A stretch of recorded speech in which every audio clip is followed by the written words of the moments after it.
Hello, नमस्कार सभी को। आपका स्वागत है मेरे YouTube चैनल फ्यूलिंग फिजिक्स में। और अगर आपने चैनल सब्सक्राइब नहीं कर रखा तो प्लीज सब्सक्राइब कर लीजिए और शेयर भी कीजिए। आज इस वीडियो में हम लोग समझते हैं इंडक्टेंस को। इंडक्टेंस को समझने से पहले हम लोग समझ चुके हैं इलेक्ट्रोमैग्नेटिक इंडक्शन को, जिसमें हम लोगों ने फैराडेज के लॉ पढ़े थे, Faraday's law of electromagnetic induction के नाम से, जो थे कि कभी भी किसी भी कॉइल के अराउंड अगर फ्लक्स चेंज होगा, जो मैग्नेटिक फ्लक्स है अगर वो चेंज होगा तो एक इंड्यूस्ड ईएमएफ जनरेट होता है उस कॉइल में। और फिर दूसरा लॉ था कि जो इंड्यूस्ड ईएमएफ की जो फ्लक्स रेट जो चेंज है ना, rate of change of flux is directly proportional to induced EMF, कि कितना ईएमएफ इंड्यूस्ड होगा, और ये हमेशा नेगेटिव डायरेक्शन में होगा, ऐसा कुछ आपको याद होगा। अब हम लोग इसमें समझते हैं इंडक्टेंस को। इंडक्टेंस ऐसे है जैसे हम लोग किसी भी सर्किट के लिए, सिंपल सर्किट होते हैं उनमें हमें एक दिमाग में आता है कि उनके अंदर होता है रेजिस्टेंस।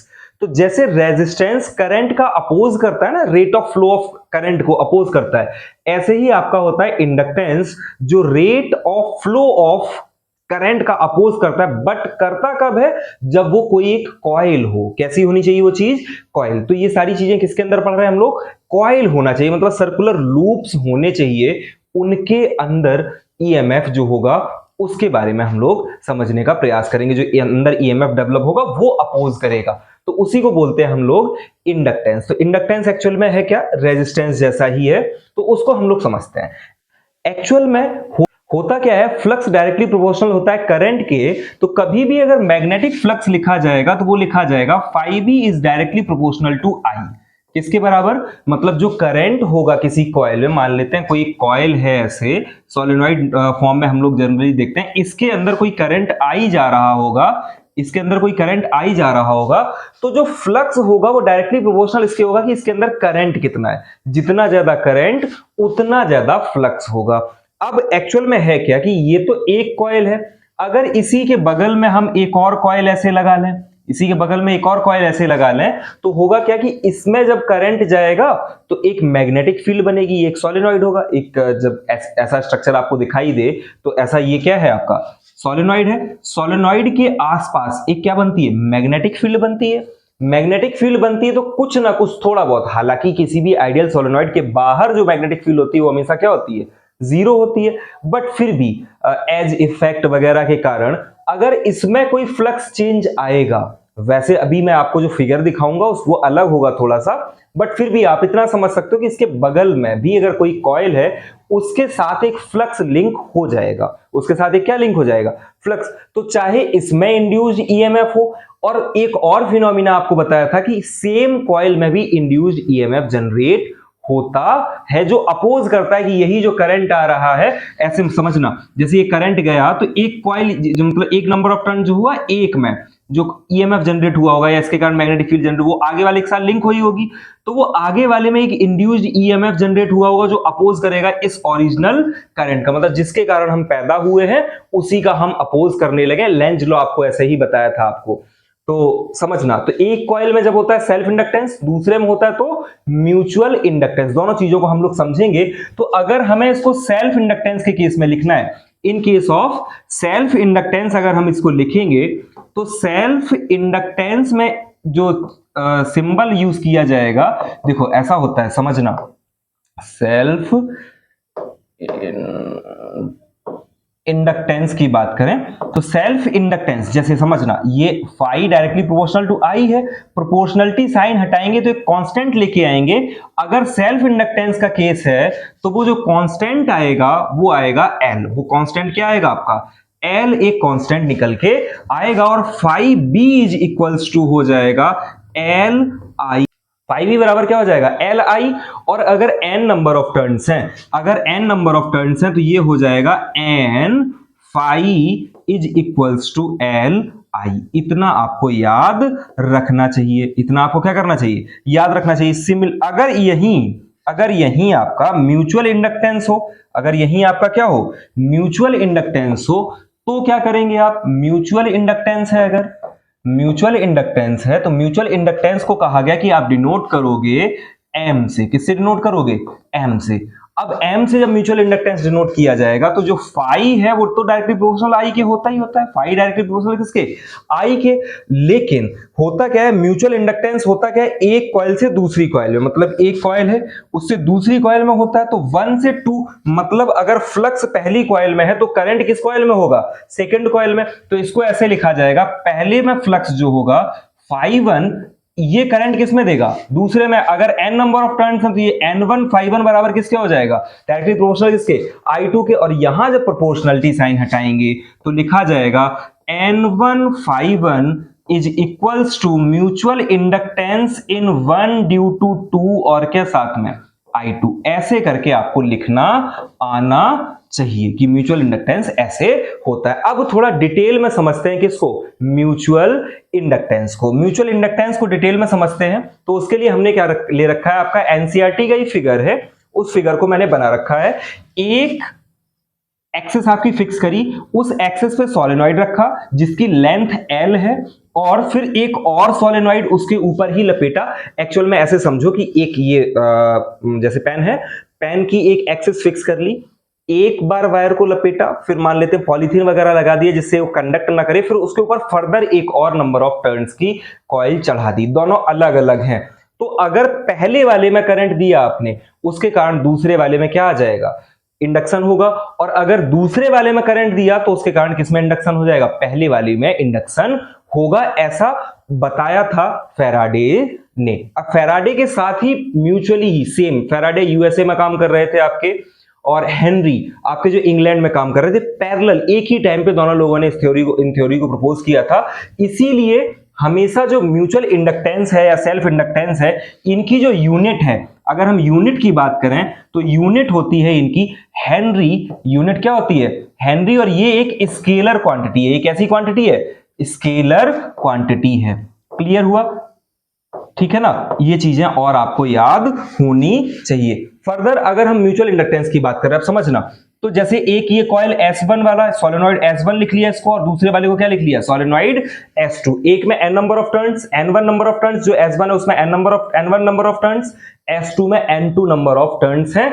इनकी जो डिस्टेंस समझना, एरिया ऑफ क्रॉस सेक्शन के लिए जो लूप का रेडियस ली गई, जैसे इसकी R1 है, इसकी R2 है। बट आगे मैं आपको एक चीज और थोड़ी सी समझाऊंगा, जिसमें होगा क्या कि ये R1 और R2 चूंकि एक के ऊपर एक लपेटे गए होंगे तो हम इनको लगभग बराबर मान लेंगे। तो आपको म्यूचुअल इंडक्टेंस निकाल के दिखा रहा हूं, म्यूचुअल इंडक्टेंस होता कैसा है। सिंस अभी आपने ये बताया, अभी आपने ये समझा था कि n1 phi1 is equals to m12 I2, M12 और I2।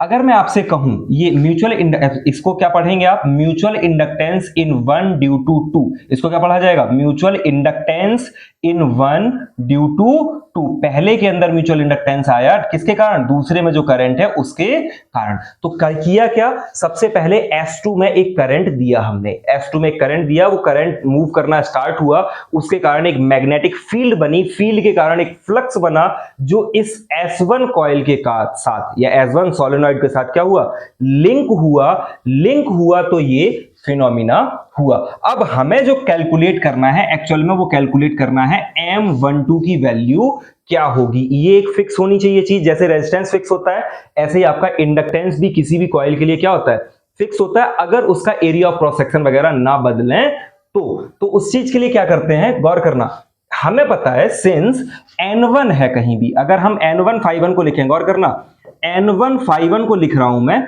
n1 phi1 को लिख रहा है, गौर करना, तो n1 जो नंबर ऑफ टर्न्स है, number of turns per unit length जो होते हैं वो स्मॉल n के बराबर होता है। कैपिटल N लिखा जाएगा तो उसी को लिखा जाएगा n1 इंटू n। चूंकि दोनों की लेंथ, चाहे ये सोलेनॉइड हो चाहे बड़ा वाला सोलेनॉइड हो, दोनों की लेंथ सेम है, तो मैंने L को same as it is L लिखा रहने दिया। कोई दिक्कत इस बात से नहीं।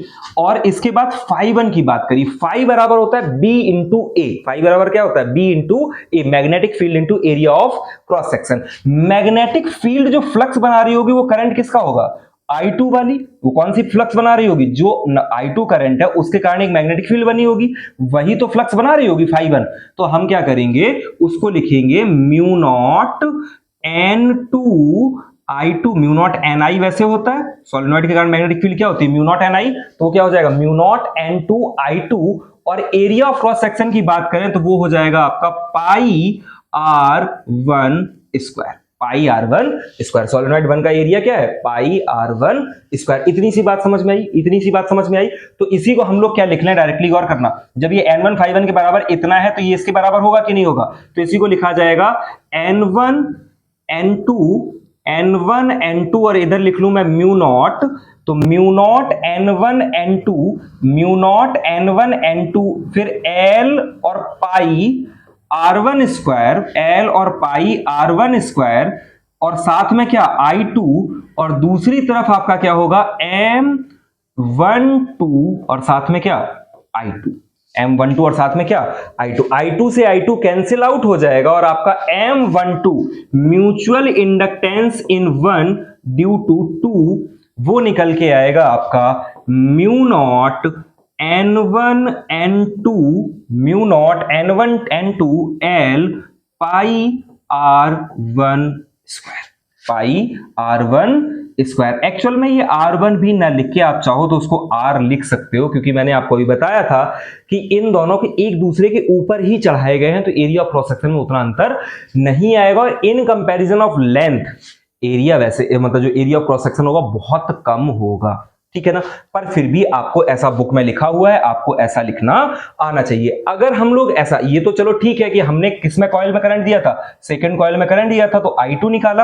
अब अगर इसी जगह पहली कॉइल में करंट देना होता, पहली कॉइल में करंट देना होता और दूसरे म्यूचुअल इंडक्शन निकालना होता, तो वो क्या आता है, तो वो हम लिखते कि N2 Φ2, वो क्या लिखते हैं हम लोग N2 Φ2 is equals to mutual inductance in second due to 1, और करंट कौन सा, करंट कौन सा, फ्लक्स सेकंड का है तो करंट कौन सा पहला। अगर हम उसको निकालने का प्रयास करें तो फिर से देखना वैल्यू क्या आती है, फिर हम दोनों को कंपेयर करेंगे और समझने का प्रयास करेंगे। जब N2 होगा तो इधर निकल के आएगा, मतलब अगर हम लोग N2 Φ2 को लिखेंगे, गौर करना, तो क्या लिखोगे N2 into L, N2 into L. अब जो फाई में, फाई फिर से B इंटू ए, B इंटू ए का मतलब मैग्नेटिक फील्ड पहली वाली, तो मैग्नेटिक फील्ड जो होगी वो किसके कारण, करंट I1 के कारण, वो होगी आपकी म्यू नॉट N1 I1, वो क्या होगी N1 I1। और एरिया ऑफ क्रॉस सेक्शन की अगर हम लोग बात करें तो एरिया ऑफ क्रॉस सेक्शन कितना होता है, एरिया ऑफ क्रॉस सेक्शन कितना, पाई R2 स्क्वायर लिखेंगे, लिखेंगे या नहीं लिखेंगे भाई, एरिया ऑफ क्रॉस सेक्शन इधर गौर करना, जब दूसरे का लिखा जाएगा तो सीधी सी बात है I2 ये लिखा जाएगा, बट बुक में क्या किया गया, डायरेक्टली यहां पे R1 लिखा हुआ है। आप R2 लिख लेना, बाद में उनको बता देंगे कि R1 और R2 अप्रोक्सीमेटली क्या होंगे, बराबर होंगे। फिर क्या हुआ, R2 इज इक्वल्स टू, साथ में अब क्या बचा, ये इतने के बराबर है। अब ये N2 Φ2 किसके बराबर, M21 I1 के, तो इसी को ऐसे लिखूं मैं म्यू नॉट N1, ये वाला N1, ये N2, फिर क्या L, फिर क्या पाई R2 स्क्वायर, और ये बराबर किसके, अगर अब आपसे बात, साथ में I1 और साथ में क्या I1, ये बराबर किसके M21 I1 के, I1 से I1 कट जाएगा और M21 जो होगा वो बराबर आ जाएगा आपका mu naught N1 N2 L पाई R2 स्क्वायर, ये हुआ। अब अगर M1, M21 और M12 को देखें, M21 में क्या आया mu naught N1 N2 L pi R1 square, और इधर पाई R2 स्क्वायर। देखा जाए तो इन दोनों में कोई चेंज नहीं है। मैंने क्यों बताया कि चेंज नहीं है, क्योंकि R1 और R2, तो आप क्या कहोगे, since R1 is approximately equal to R2, R1 किसके बराबर होगा, R2 के बराबर होगा। वो जो नंबर ऑफ टर्न्स बनाए गए वो देखने के लिए अलग चीज है, बट जैसे ही डिस्टेंस बढ़ जाएगी तो देखो म्यूचुअल इंडक्टेंस अलग अलग मतलब वैल्यू देगा आपकी। बट फिर भी समझना, एक्चुअल में आप किसी एक को लेके चलो, एक कॉइल को लेके चलो अगर, तो इंडक्शन जो होगा वो एक्चुअल में जैसे बड़ी से छोटे में जाना, छोटे से बड़े में जाना, उनमें कोई अंतर पाया नहीं जाता, उनमें कोई अंतर पाया नहीं जाता। बट हमें area of cross section wise लिखना होता है, तो हम इनको लिखते हैं R1 और R2 को। तो R1 और R2 चूंकि एक दूसरे के ऊपर ये लपेटे गए हैं तो ये बराबर होंगे। देन होगा क्या कि M12 को हम कह सकते हैं कि वो किसके बराबर होगा, M21 की। किसके बराबर होगा, M12 किसके बराबर, M21 के बराबर होता है। चाहे M12 निकालो चाहे M21 निकालो। फर्दर अगर हम लोग चाहें तो EMF निकाल सकते हैं। इसी का क्या निकाल सकते हैं, EMF निकाल सकते हैं। हमें पता है Faraday's law of electromagnetic induction से कि E इक्वल्स टू होता है minus D phi upon D t. E equals to क्या होता है अपना, minus D phi upon D t. अब अगर फाई वाइज आपसे पूछूंगी फाई कितना है, तो हम अगर चाहे इसको लिख लें चाहे इसको लिख लें, जिसको भी आपका मन करे उसको लिख सकते हो। बट अगर हमें ईएमएफ निकालना है पहली कॉइल में, कि पहली कॉइल में कितना ईएमएफ जनरेट हुआ है, तो उसके लिए जो फ्लक्स होगा वो किसका होगा, दूसरी कॉइल का। दूसरी का होगा तो उसी को लिखा जाएगा माइनस डी, मतलब समझना, इसी को लिखा जाएगा चूंकि फाई के बराबर, यहां गौर करना, फाई बराबर अगर हम लोग लिखेंगे तो फाई 1 लिखेंगे तो वो बराबर हो जाएगा mutual inductance in 1 due to 2 और साथ में क्या I2। फाई 1 बराबर ऐसे लिखेंगे N1 फाई 1 टर्म में। अब अगर मैं E1 निकालना है तो यहाँ फाई 1 होगा, फाई 1 होगा तो M12 इंटू क्या I2, तो यहां आएगा M12 into DI2 upon D T. जब E1 है तब यहां I2, अगर यहां E2 है तो इधर आएगा minus M21 DI1 upon dt। ऐसे करके आपको ये EMF दोनों क्या होने चाहिए, पता होने चाहिए। इतना होता है आपका म्यूचुअल इंडक्टेंस में। म्यूचुअल इंडक्टेंस के बाद जो अगला टर्म होता है आपका वो होता है सेल्फ इंडक्टेंस। उसके बाद जो दूसरा टर्म होता है वो होता है आपका सेल्फ इंडक्टेंस। अब ये सेल्फ इंडक्टेंस कौन है, अगर मैं आपको बताऊं तो सेल्फ इंडक्टेंस ऐसे समझो। सेल्फ इंडक्टेंस का मतलब ऐसे कि जैसे हम लोग कभी भी किसी काम को करने जाते हैं तो होता क्या है कि अंदर एक मन में ये होता है यार हमसे नहीं हो पाएगा। वो जो चीज है कि हमसे नहीं हो पाएगा या हमको जो चीज करने नहीं दे रही है, एक्चुअली वो है सेल्फ इंडक्टेंस। जो कॉइल के अंदर जब करंट आ रहा है उसको ही अपोज कर रहा है। मतलब कहीं से हमें मोटिवेशन मिल रहा है कि मेहनत करो मेहनत करो मेहनत करो, बट उसके बावजूद मेहनत नहीं कर पा रहे, या कह सकते हो जो आलस्य है उसको आप कह सकते हो वो एक है सेल्फ इंडक्टेंस। उसको कैसे समझना है एक बार गौर करना, फिगर वाइज मैं आपको समझाने का प्रयास करता हूं कि कोई कॉइल है, उसमें मान लेते हैं ऐसे कॉइल है, उसमें जब करंट आई गया तो होगा क्या, जैसे वो पहली कॉइल को कंप्लीट किया तो इसके अंदर उसने मैग्नेटिक फील्ड बनाई। इसके अंदर जब उसने मैग्नेटिक फील्ड बनाई तो वो आगे वाले के साथ उसने फ्लक्स लिंक किया।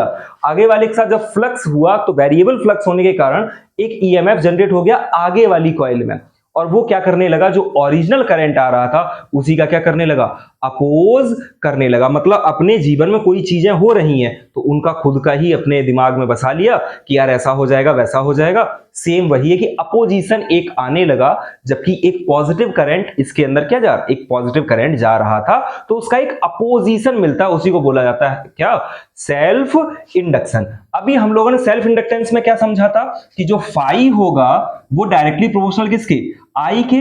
अगर एन फाई है तो भी डायरेक्टली प्रोपोर्शनलिटी साइन हटाया था तो एन फाई इक्वल्स टू बना था L I. N phi equals to क्या बना था, एल आई। अब फर्दर मैं आपसे कहूं कि इस एल की वैल्यू को कैलकुलेट करो तो वीडियो को रोक लेना, और जैसे म्यूचुअल इंडक्टेंस में निकाला है आपने ऐसे ही सेल्फ इंडक्टेंस की वैल्यू को आपको निकाल के दिखाना है। कोशिश करिए, वीडियो को रोकिए, अगर कर पाओगे तो सबसे अच्छी बात है कि म्यूचुअल सीख लिया तो सेल्फ ऑटोमेटिकली आ गया, नहीं तो फिर क्या गौर करना, फिर से वही एन है, अगर ये तो एन है तो इसको क्या लिखा जाएगा, number of turns per unit length वाले फॉर्मूले से N into L. Small N क्या होता है, number of turns per unit length, तो एन इंटू एल, और फाई होता है बी इंटू ए। फाई बराबर क्या होता है, बी इंटू ए। बी बराबर क्या होता है तो आपको पता है म्यू नॉट एन आई। चूंकि दूसरी कॉइल नहीं है तो हम N1 N2 की बातें नहीं करेंगे, B equals to mu naught N I लिखोगे। एरिया ऑफ क्रॉस सेक्शन की बात करोगे तो एरिया ऑफ क्रॉस सेक्शन क्या, पाई आर स्क्वायर, और ये फर्दर किसके बराबर होगा, ये बराबर है भैया एन फाई के। अब एन फाई अगर हम इसके बराबर रखेंगे एल आई के तो देखना क्या बनेगा, गौर करना, ये बनेगा, अच्छा mu naught N I, mu N phi हुआ और म्यू नॉट एन आई है। अब गौर करना एल आई इक्वल्स टू जब लिखोगे तो इसको क्या लिखोगे, एन स्क्वायर, यहां म्यू नॉट, यहां क्या म्यू नॉट एन स्क्वायर, ये दो एन स्क्वायर हुए, फिर म्यू नॉट, फिर एन स्क्वायर, फिर एल, ठीक है ना, फिर पाई आर स्क्वायर, और ये किसके साथ, आई के साथ, और इधर क्या एल आई, आई से आई कट जाएगा और L equals to self inductance बराबर बनेगा mu naught N square L pi R square. बात समझ भाई, mu naught N square L pi R square. कभी कभी क्या होता है, ये पाई आर स्क्वायर लिख के यहाँ पे सीधा ए लिखा होता है, तब भी आपको समझ जाना है कि ये वही लिखा है। अच्छा गौर करना, ये सारी चीजें कांस्टेंट है, म्यू नॉट बदलने वाला नहीं है, एन स्क्वायर आपका नंबर ऑफ टर्न्स नहीं बदलेंगे, लेंथ नहीं बदलेगी, एरिया ऑफ क्रॉस सेक्शन नहीं बदलेगा। ये सारा ये इन सारी चीजों से मिलकर क्या बनता है आपका सेल्फ इंडक्टेंस। सिमिलरली अगर हमें म्यूचुअल भी देखना है ना, तो म्यूचुअल में भी गौर करना आप, सेम वही N1 N2 mu naught L पाई R2, ये सारी चीजें क्या होंगी, फिक्स होंगी। एक चीज और गौर करना, अगर यहां मीडियम बदल जाए, ये तो मीडियम स्पेस वैक्यूम है, अगर मीडियम बदल जाए तो यही चीज यहां क्या हो जाएगी कि M12 लिख रहे हैं तो ये हो जाएगी आपकी म्यू नॉट म्यू आर, और साथ में क्या, फिर यही सेम चीज N1 N2 एल पाई R1 स्क्वायर, ये भी होगा।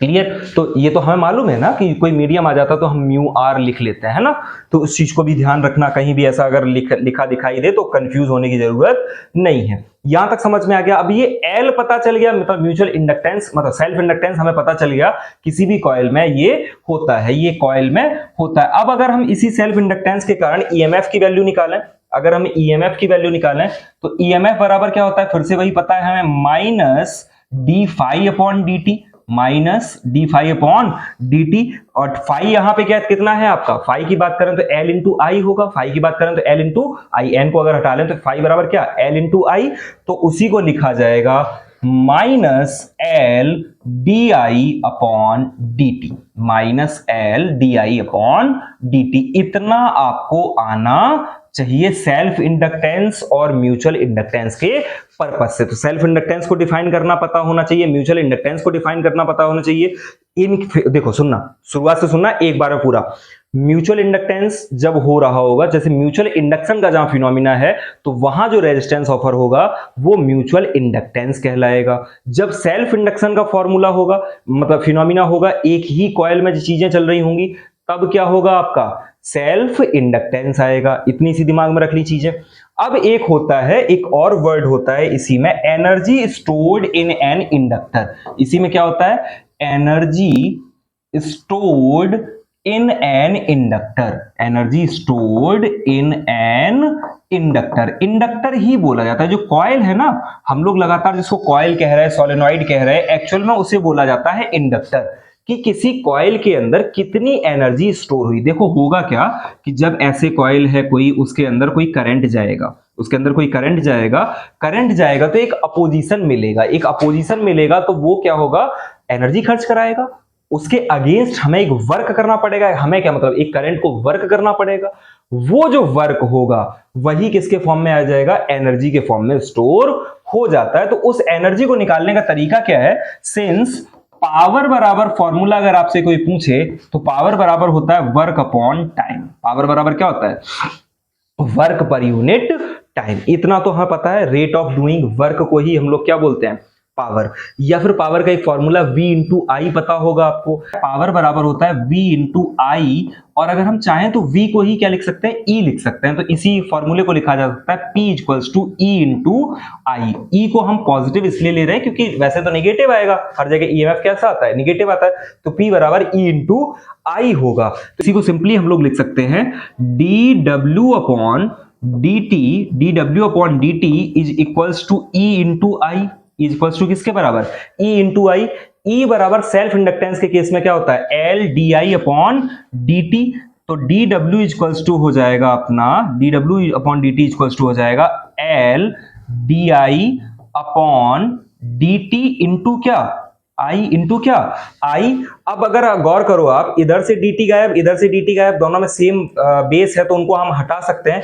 इसी को हम ऐसा लिख सकते हैं, गौर करना, dW is equals to L I D I, और on integrating both sides, on integrating